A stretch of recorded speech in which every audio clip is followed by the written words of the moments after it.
রাজধানীর শাহবাগ থানার একটি হত্যা মামলায় পুলিশের সাবেক আইজিপি চৌধুরী আব্দুল্লাহ আল মামুনের ৪ দিনের রিমান্ড মঞ্জুর করেছে আদালত। মঙ্গলবার সকালে সাবেক আইজিপি চৌধুরী আব্দুল্লাহ আল মামুন, সাবেক মন্ত্রী আনিসুল হক, শাহজাহান খান, সাদেক খান ও সাবেক প্রধানমন্ত্রী শেখ হাসিনার বেসরকারি শিল্প ও বিনিয়োগ উপদেষ্টা সালমান এফ রহমানকে আদালতে হাজির করা হয়।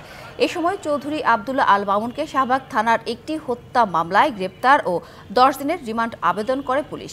শুনানি শেষে আদালত গ্রেপ্তার দেখানোর পর তার ৪ দিনের রিমান্ড মঞ্জুর করে। এছাড়া আনিসুল হক, সালমান এফ রহমান ও চৌধুরী আব্দুল্লাহ আল মামুনকে আলাদা ২ মামলায় এবং সাবেক সংসদ সদস্য শাহজাহান খান ও সাদেক খানকে এক হত্যা মামলায় গ্রেপ্তার দেখিয়ে কারাগারে পাঠানোর নির্দেশ দেয় আদালত।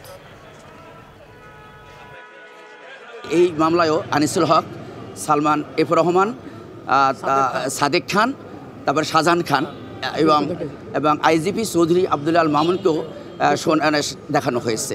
এই মামলাগুলি রাজনৈতিকভাবে এবং আমাদেরকে উদ্দেশ্য প্রণোদিতভাবে এই মামলায় আমাদেরকে সম্পৃক্ত করে বারবার শুনানি দেখানো হচ্ছে এবং রাষ্ট্রযন্ত্রকে ব্যবহার করে, আইন ও আদালতকে ব্যবহার করে আমাদেরকে হয়রানি করার জন্য এই মামলাগুলো বারবার দেখানো হচ্ছে।